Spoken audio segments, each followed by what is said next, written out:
Welcome back to the deep dive. Today, we are looking at a really staggering number, $80 million. That's the commitment Detroit is making to affordable housing. Right.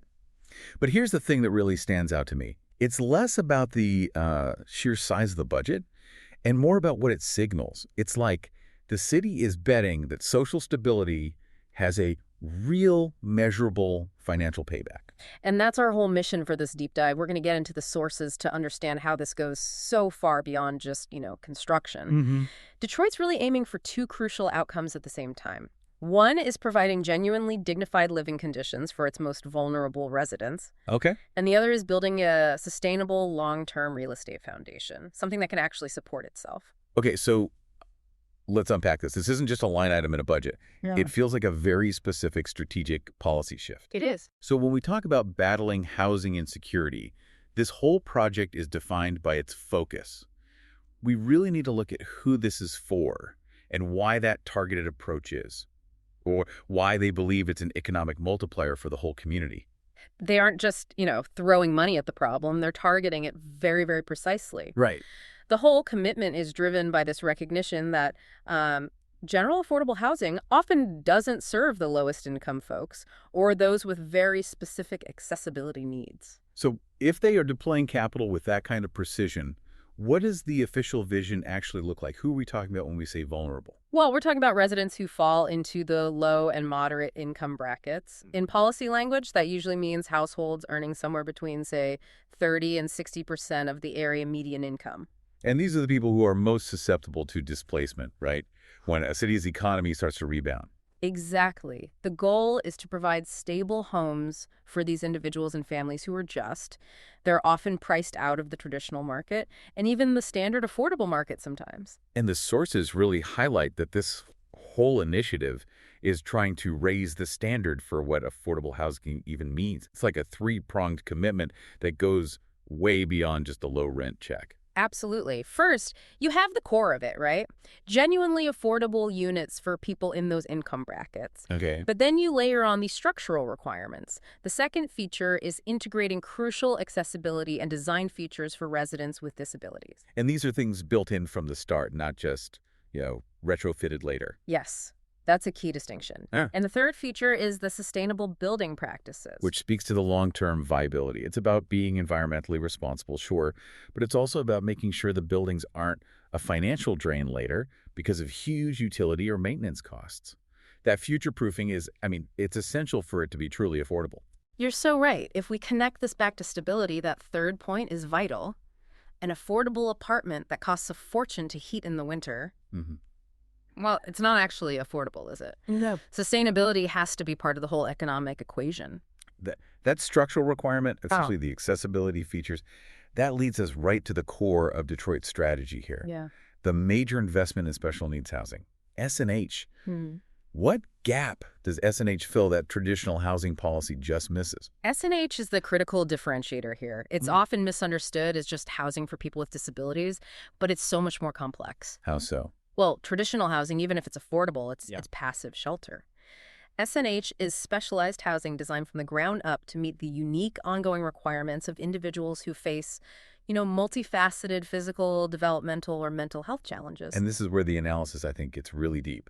We're not just talking about putting up a sign that says accessible. No, not at all. S&H often requires specialized staff, totally different architectural layouts, things like wider hallways, specific kitchen designs, or being close to transit or key medical services.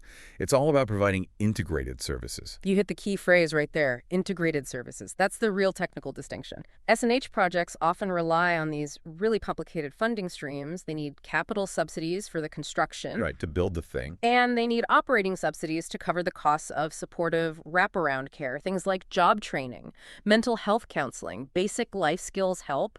Standard affordable housing projects just don't provide that. But that sounds expensive. $80 million is a huge investment, and S&H has to be more expensive to build and operate than traditional housing. Right. What are the logistical hurdles that Detroit is going to face here to make this sustainable? That's a really important question.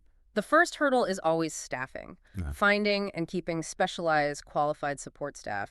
It's a huge and ongoing operational cost and challenge. And the second is often community resistance. NIMBism, the not in my backyard mentality, that can delay or even block these crucial developments. So beyond just being a great place to live, S&H have to actively foster a supportive community. The sources we looked at suggest that by integrating that accessible design with consistent support, the whole project lets residents achieve much greater independence. It does. So how do we even quantify the ROI of that independence? That's where the economic argument shifts from just a humanitarian concern to, well, to fiscal responsibility. The economic and social returns on this investment, they just ripple outward through the entire city budget. Okay, so let's start with the immediate stuff. Right. So this $80 million is immediate economic stimulation. It's direct job creation through construction, sourcing materials, and then the long-term property management roles. Those are benefits flowing right back into the local workforce. But let's connect this to the bigger picture of reducing societal costs. This idea of stability as a kind of preventative medicine. Where do the biggest savings show up? They show up in reduced reliance on extremely expensive emergency services. Ah, okay. Think about an individual in unstable conditions. Maybe they're frequently homeless or they're having mental health crises without consistent support.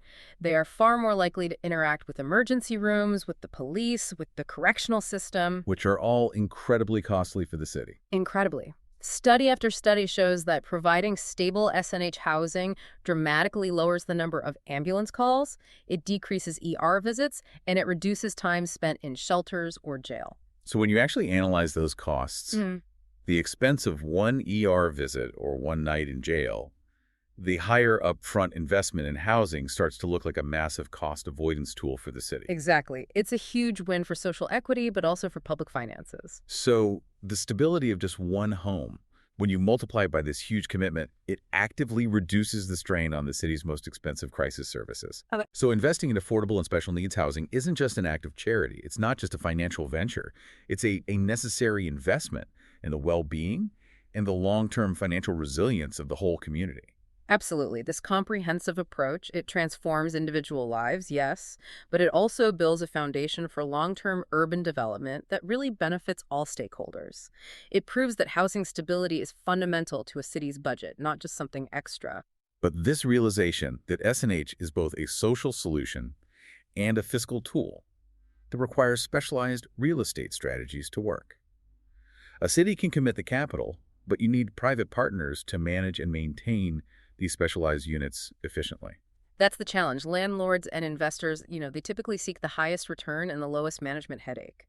S&H, despite being so necessary, can seem administratively burdensome. So you need a bridge. You need a bridge. You need organizations that can close that gap between the nonprofit's mission and the property owner's financial goals. And that leads us to a specific model that supports this kind of development.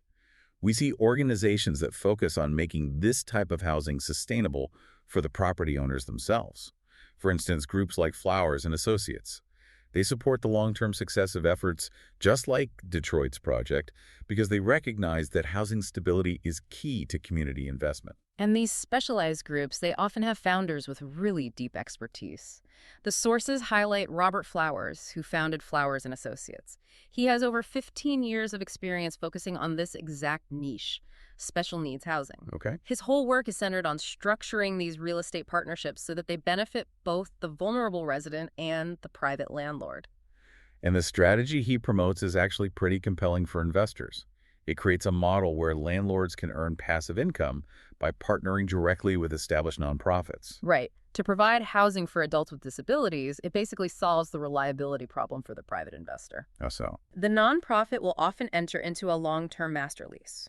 This essentially guarantees the rent for the landlord, regardless of the specific occupancy changes of the residents. So it's incredibly dependable rental income. It mitigates all the typical risks you'd find in the traditional tenant market. Exactly. It's a structured, symbiotic relationship that stabilizes the market while serving the community. It's really smart. So for those of you listening who might be landlords or investors, and you're looking for a dependable, maybe a lower risk rental income strategy through this specific kind of partnership, there are resources to dive deeper. The strategy, which focuses on creating these dependable passive income streams through special needs housing, it's all detailed in Robert Flowers' book. It's called The Joy of Helping Others. A great title. And if you're an investor who wants to learn more about how to actually adopt this strategy, Flowers and Associates Property Rentals are the specialists. you can actually reach them. The number is 901-621-3544. So that's 901-621-3544. That's right. They really demonstrate how a socially conscious investment can be, at its very core, just a sound financial investment. So to synthesize everything we've covered, the Detroit $80 million commitment is just a massive statement. It shows us that large-scale affordable housing, especially when it's strategically focused on the high needs of S&H, it acts as this powerful, multifaceted catalyst. Right. It drives local economic growth through jobs, it leads to significant long-term reductions in social crisis costs, and, most importantly, it dramatically increases the independence and dignity for the city's most vulnerable residents. So what does all this mean for you? The Detroit project really proves that the most impactful real estate investments aren't always in luxury high-rises or high-end commercial spaces. Yeah. They're often found in solving fundamental community problems. The ultimate investment is in community resilience, because when that base layer of society is stable, everyone benefits. That's the takeaway. And here's something to think about this week. How often do we think of housing as a public health issue instead of just a market commodity?